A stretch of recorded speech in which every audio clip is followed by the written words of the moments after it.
रोज हमें गुरु परिचय भी देता है कि मृत्यु ही सत्य है।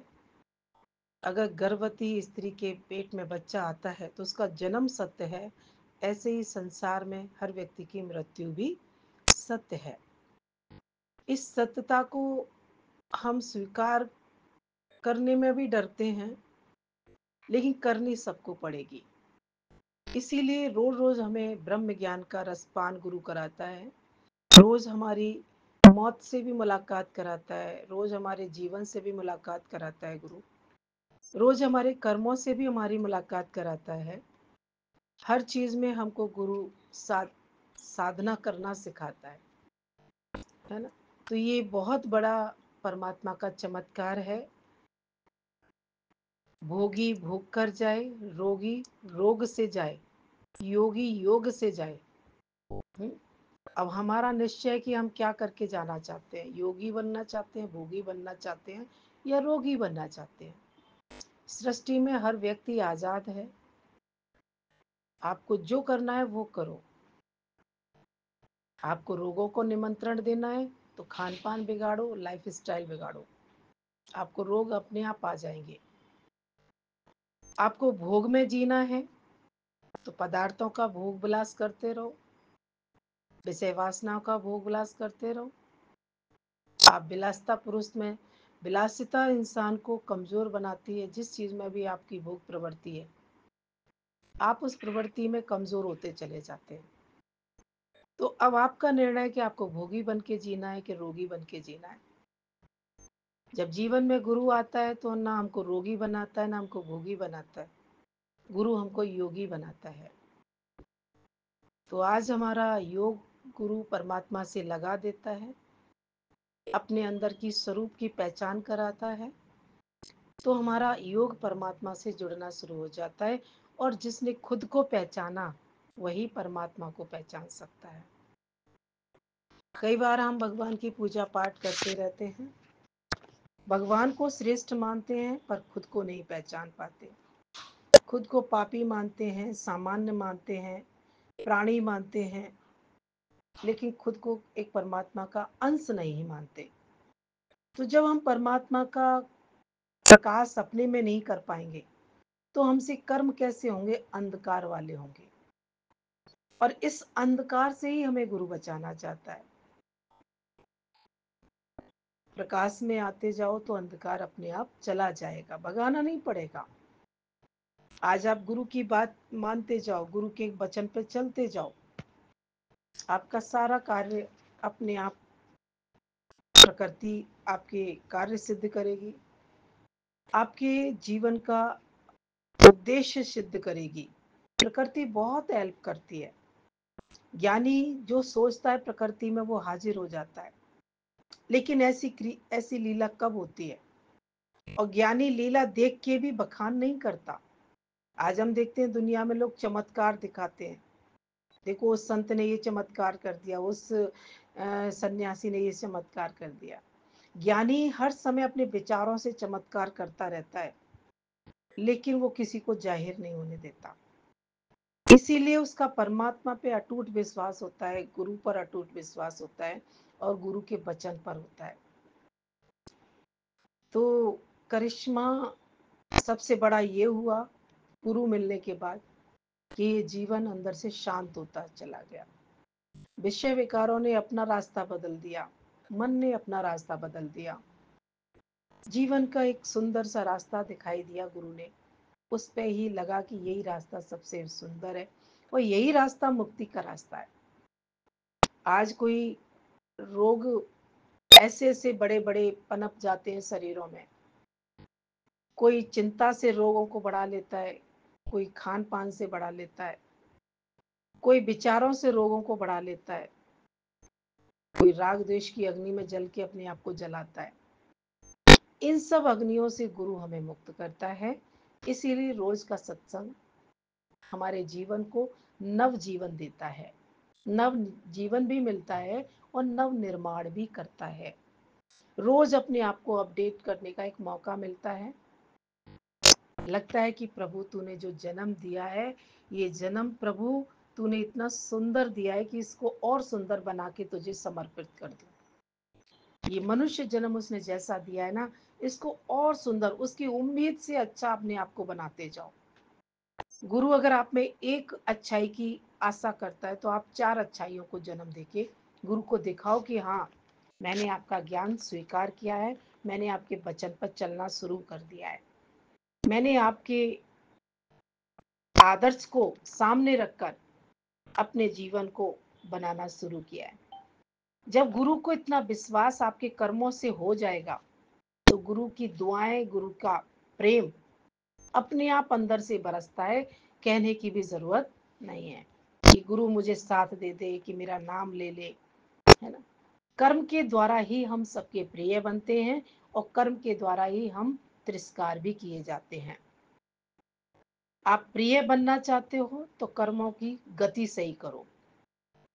तिरस्कार होता है तो आपको बड़ा दुखी होता है, दुख होते हो, मन बड़ा दुखी हो जाता है, फलाने ने मेरा तिरस्कार कर दिया, फलाना मेरा अपमान करता है, मुझे नीचा क्यों कर दिया। इस जमीन पे बैठने का, इस जमीन से बहुत गहरा रिश्ता है हर प्राणी का। आज एक सुबह अनुभव हो रहा था एक कीड़े को देखकर। मिट्टी होती है ना, मिट्टी में बहुत सुंदर अद्भुत अद्भुत कीड़े होते हैं। लगा कि कीड़े क्या खाते हैं, इनको कौन डालता है, कुछ नहीं, प्रकृति में क्या खिलाता है भगवान इनको। बोले मिट्टी से उत्पन्न हुए कीड़े मिट्टी का ही रसपान करते हैं। अंदर में एक भाव आया कि मनुष्य भी ही मिट्टी खाता है, क्योंकि जो भी चीज उत्पन्न होती है मनुष्य को खाने के लिए वो मिट्टी से ही तो पैदा होती है। फर्क इतना है कि मिट्टी मनुष्य के योग्य पदार्थों का निर्माण करती है और कीड़े मकोड़े डायरेक्ट मिट्टी के तत्वों का भोग करते हैं। है तो सब मिट्टी की ही माया, मिट्टी से ही उत्पन्न हुए, मिट्टी में ही समाना है। तो जीते जी मिट्टी बन के क्यों नहीं रहना चाहते हो? जीते जी क्यों ऐंठ के चलते हो? क्यों कुछ बनना चाहते हो? मान अपमान बर्दाश्त नहीं होता तो ये मिट्टी बन के जियो। गुरु हमको मिट्टी बनाना चाहता है। मिट्टी वही है जो मिट गई, जिसने अपना अस्तित्व गुम करके, और जब वो अस्तित्व गुम करती है तभी किसी वृक्ष का निर्माण करती है। आप भी मिट्टी की तरह जीना शुरू करोगे तभी आपसे किसी को सुकून मिलेगा, सेवा मिलेगी, प्रेम मिलेगा। जब तक कुछ बन के चलोगे प्रकृति आपको कुछ बनने पर तुम्हें क्रॉस करती जाएगी। प्रकृति का सिद्धांत है। तो आज अंदर में यही समझ में आता है, क्या लाए थे क्या ले जाओगे। समय की सबकी बारी आने वाली है, कोई आज कोई कल कोई थोड़े समय बाद। जम के यहाँ कोई नहीं रहने वाला। जल्दी से अपना काम पूरा करो और गुरु की बात मानकर अपना उद्देश्य पूरा करके निश्चय निश्चय की टिकट लेके अपनी सफर करो।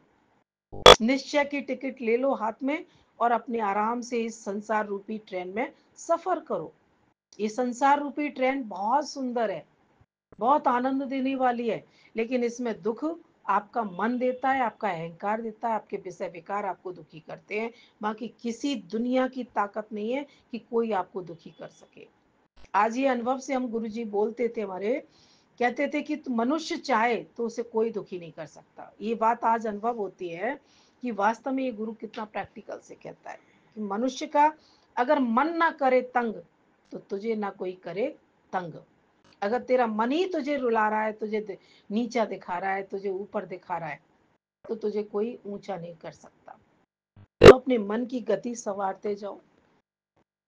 जाने वाले से भी सीखो और आने वाले से भी सीखो। ज्ञानी दोनों से सीखता है। कोई मुट्ठी बांध के छोटा सा बच्चा आता है ना, यानी उससे भी सीखता है कि अपने कितना खजाना साथ लेके आया, इसलिए तो मुट्ठी बांध के बच्चा मुट्ठी बांधता है। जैसे ही जन्म लेके आता है उसकी दोनों मुट्ठी बंधी होती हैं, सीधे हाथ नहीं होते हैं। तो वो ये मैसेज लेके आता है कि मैं अपना प्रारब्ध, अपना भाग्य अपने साथ मुट्ठी में लेके आया हूँ। और जब प्राणी संसार से जाता है तो हर प्राणी के सीधे हाथ पैर कर दिए जाते हैं। अगर हाथ मुट्ठी बंधी है तो हम तुरंत कितनी जल्दी सीधे करते हैं। कोई आंख खुली है तो आंख बंद करो, और जब जन्म बच्चा लेता है तो आंख बंद हो तो उसकी आंख खोली जाती है, क्योंकि उसे संसार देखना है। लेकिन जब संसार से विदा होता है तो उसकी खुली आंख भी किसी को बर्दाश्त नहीं होती है। तुरंत उसकी आंखों को बंद करते हैं, उसके हाथ पैरों को सीधा करते हैं, उसकी मुट्ठी को खोलते हैं, उसके पैर टेढ़े ना रह जाए, पूरी बॉडी को अगर सीधा किया जाता है। तो प्रकृति यही सिखाना चाहती है कि तुम मुट्ठी बांध के आए, पर गए तो संसार से हाथ पसार के गए। कितना आपातापी मचाता है मनुष्य। एक गुरु के वचन पे चलने में इतनी कठिनाई महसूस होती है तो अहंकार क्या कहता है, हम आपको गुरु ही नहीं मानते, हम आपको कुछ नहीं मानते। क्योंकि अहंकार कटता है ना, अहंकार मिटता है। अगर गुरु मान लेंगे तो हमारा गरूर खत्म हो जाएगा, इसलिए गुरु मानो ही नहीं, तो गरूर खत्म ही करने की बारी नहीं आएगी। लेकिन गुरु गरूर खत्म करने में फायदा आप ही का है, गुरु का कुछ भी फायदा नहीं है। आज हमको गुरु जी ने बहुत जल्दी, हम देखते थे भगवान हर एक बच्चे को अपनी शक्ति में जगाने की कोशिश करते थे। कभी अपने शरीर का आधार भी देते थे, तुरंत उसको शरीर के आधार से अलग करना। कभी उसे उसकी इच्छाओं की पूर्ति करते थे, तुरंत उसको निरीक्षा भाव में टिकाना। ये उनकी लीला इतनी अद्भुत होती थी गुरु जी की। तो आज समझ में आता है कि ज्ञानी कितना जागा हुआ होता है। वो अंधी दौड़ में नहीं दौड़ता, जागते हुए भी खाता है, सोते हुए भी जागता है, चलते हुए भी जाग के चलता है। तो आज ऐसे गुरु के हम बच्चे हैं, तो हमारी भी स्थिति ऐसी बननी चाहिए जैसा हमारा गुरु। ठीक है ना। तो ये जीवन बहुत अनमोल है, इसे संभाल के जियो। इसको बहुत, एक एक श्वास, आप अगली श्वास में क्या करने वाले हो ये हिसाब आपके पास होना चाहिए। आप सोने में समय गवा रहे हो, आप खाने में समय गवा रहे हो, आप लड़ने में समय गवा रहे हो, आप विषय भोगों में समय गवा रहे हो, आप मोबाइल में समय गवा रहे हो, हिसाब प्रकृति आपसे ले लेगी सारा।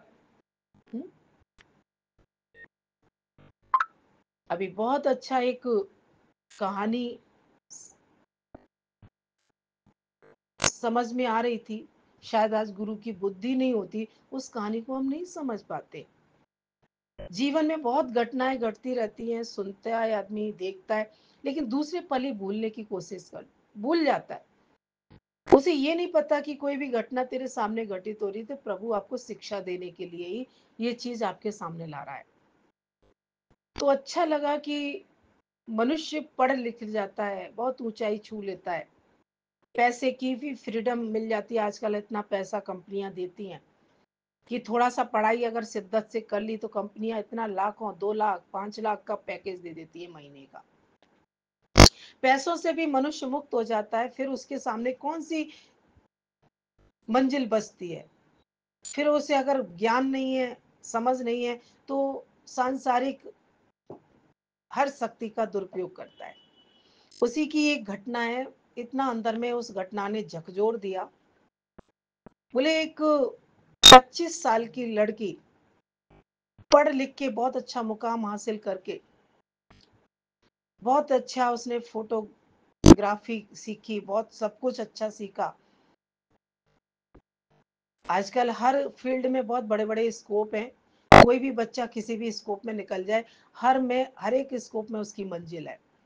तो वो इतनी फोटोग्राफी में इतनी माहिर थी कि कंपनियां उससे बहुत जगह जगह का उसको व्यू लाने को व्यू लाती थी, कार्य करती थी। तो एक बार क्या हुआ, उसको रेगिस्तान में जाने का शौक हुआ और वो रेगिस्तान में चली गई, जहां टोटल रेगिस्तान था।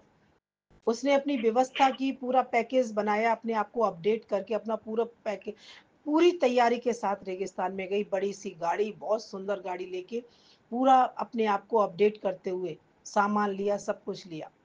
लेकिन वो थोड़ा फोटोग्राफी करने गई थी टोटल रेगिस्तान में, भयंकर वाले में, जहां दूर दूर तक जमीन नहीं दिखाई देती, जहां दूर दूर तक कोई प्राणी नहीं दिखाई देता है। जब उसने ये देखा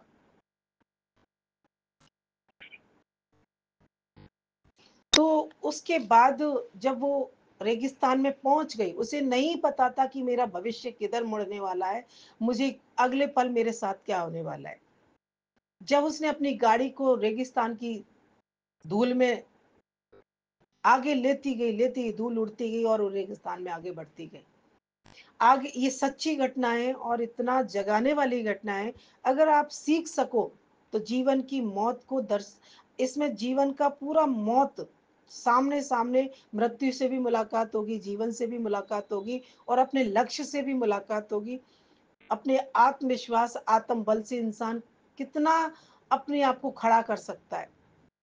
तो उस लड़की ने जैसे ही अपना एक स्थान पर जाके अपनी गाड़ी को जैसे ही चला, बहुत तेज रफ्तार से लेके चल रही थी, अचानक गाड़ी ने अपना ब्रेक लिया और ब्रेक लेने के बाद गाड़ी एकदम जाम हो गई और गाड़ी आगे नहीं बढ़ी। लड़की ने बहुत कोशिश की, दूर दूर तक कुछ भी नहीं था उसके आसपास, ना कोई प्राणी भी नहीं था, कोई कुछ नहीं था, केवल धूल, रेत ही रेत था और तपती हुई धूप थी। जब उसने देखा कि उसने बहुत प्रयास किया, गाड़ी टस से मस नहीं हुई, उसको समझौता करके वहीं पर वो रात गुजारनी पड़ी। और उसके पास 2-3 पानी की बोतल थी, कुछ खाने का था, कुछ उसकी अपना जो उसका सामान था बिज़नेस से संबंधित, जो उसका जॉब से संबंधित पूरा बैग में था। अब देखा उसने बहुत कोशिश की, रात उसको वहीं गुज़ारनी पड़ी, दूसरे दिन उसने ट्राई किया।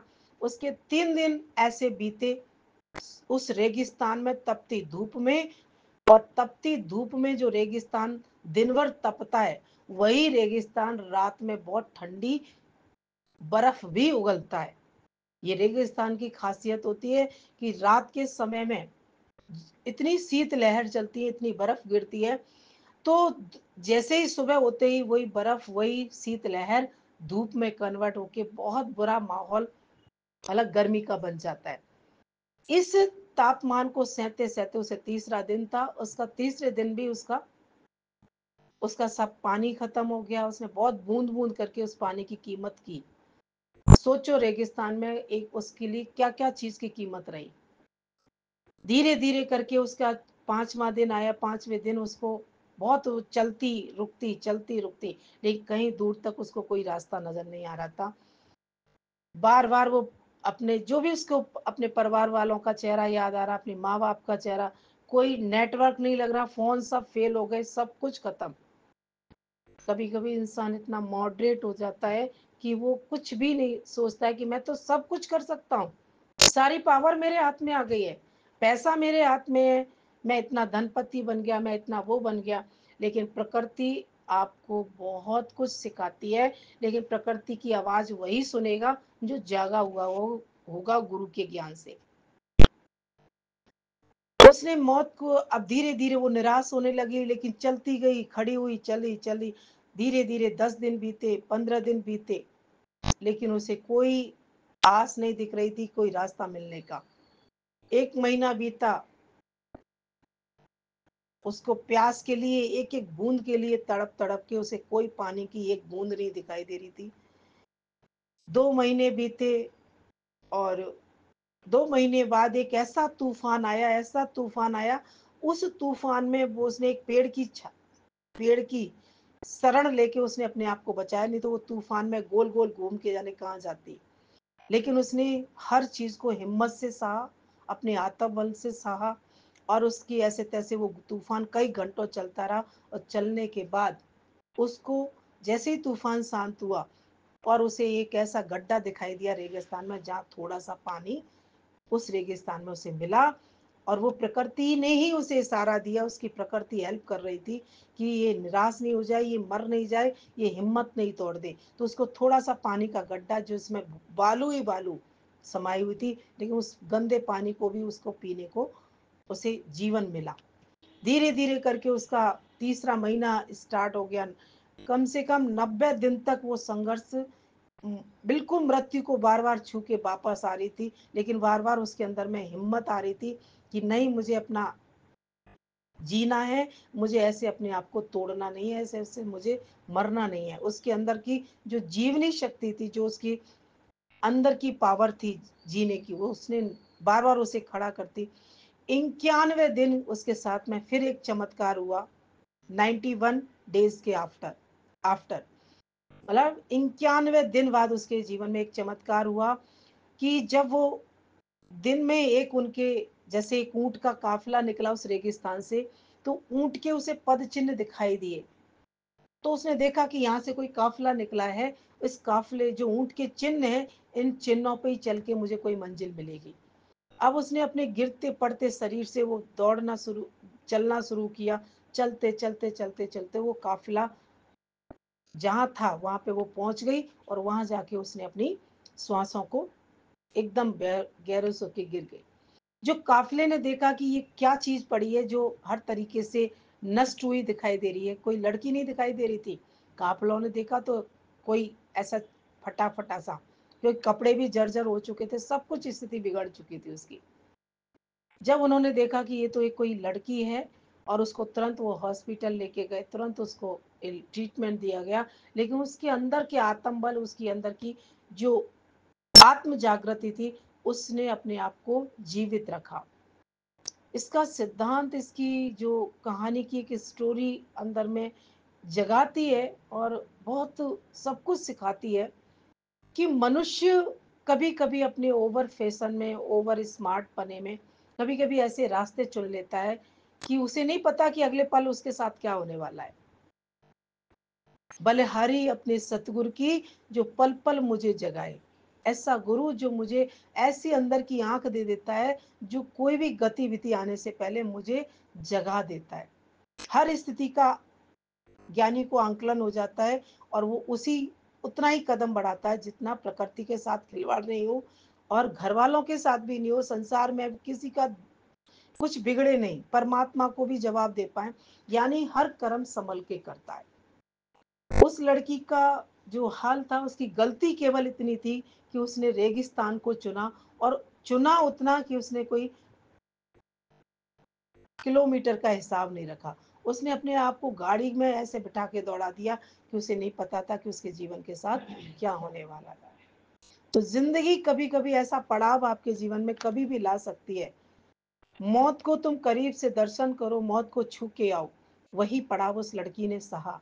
तो आज सभी से यही अंदर में अनुभव होता है कि पानी की कदर करो, एक एक कण की अन्न की कदर करो। जो भी तुम्हें प्रकृति ने सुविधा से दिया है ना, उसका शुक्राना करो। नहीं तो कभी कभी लॉकडाउन ने क्या सिखाया लोगों को। हम्म? प्रकृति को कभी कड़क अपना रूप इसीलिए रखना पड़ता है कि मनुष्य बार बार प्रकृति की अवहेलना करता है, मनुष्य की अवहेलना करता है। एक अहंकार बस हम किसी का दिल तोड़ते हैं, किसी का अपमान करते हैं, कभी अपने आप को श्रेष्ठ साबित करते हैं, कभी अपने आप को जोर से चिल्ला के अपने आप को बड़ा बनाते हैं। लेकिन ध्यान रखना, जितनी तेज आवाज जो इंसान बोलता है, वो उतना ही अंदर से कमजोर होता है। वो आचरण से भी कमजोर होता है, वो वाणी से भी कमजोर होता है, और वो अंदर के अपने आत्मबल से भी कमजोर होता है। आपने जितना भी अंदर में विद्वान लोगों को सुना होगा, विद्वान लोग जितने अपने ज्ञान की श्रेष्ठता को हासिल करते हैं, वो उतना ही नम्र, उतना ही धीमे, इतने ही सहनशील बनते चले जाते हैं। वो कोसों दूर हो जाते हैं उन अवगुणों से, जो अवगुण उनको अच्छे नहीं लगते। तो बार बार अपने आप को अपडेट करते जाओ, अपने आप को बनाते जाओ, और प्रकृति की, परमात्मा की हर वस्तु का सम्मान करो। आज आपको कोई चीज अच्छी नहीं लगती, आप उसको फेंक देते हो, आप उसको ठुकरा देते हो। नहीं, सम्मान सहित हर चीज का, कहीं चाहे कोई पदार्थ हो, चाहे कोई व्यक्ति हो, चाहे कोई स्थान हो, चाहे कोई भी कंडीशन हो। कभी आपके पास भर भर के परमात्मा इतना देता है कि आप चीजों का अनादर करने लगते हो। कभी कभी भगवान उन्हीं चीजों के लिए आपको तरसा तरसा के देता है। तो वो घड़ी ना आए जो भगवान को तुमसे मुख मोड़ना पड़े, प्रकृति को अपना डंडा उठाना पड़े, और गुरु को तुम्हें दंड देना पड़े। ये घड़ी कभी मत आने देना। इससे पहले अपने आप को मिटा के चलना, मिट्टी बन के चलना। कभी भी अपने आप को ज्यादा श्रेष्ठ समझने की गलती नहीं करना। आज गुरु किसने आसन, कितना सब कुछ दुनिया का देख के बैठा है, फिर भी किसी के आगे झुक सकता है, मुड़ सकता है, किसी को कुछ भी कर सकता है। उसके अंदर में जरा सा भी वो नहीं है कि नहीं, मैं कुछ, हाँ कभी किसी का कोई समर्पित होता है तो उसके लिए वो पूरा गुरु बन के उसका जीवन बनाता भी है, कहीं दास बन के सेवा भी कर देता है, किसी को सिखाना होता है। तो ये प्रकृति आपस में हर किसी को सिखाती है, समझाती है, कभी मनुष्य के रूप में, कभी हालातों के रूप में। कभी जन्म मरण का खेल चलता है, उस रूप में भी प्रकृति हमें सिखाती है। तो सीखते जाओ, कभी भी अहंकार का सहारा नहीं लेना और मिट्टी के समान मिटने का संकल्प लो कि हे भगवान मुझे ऐसा मिटा दो, मिटने की शक्ति दो, बनने की शक्ति मत देना, क्योंकि मिटने के बाद ही मजा आता है। जो मिटता है वही बनता है। ठीक है।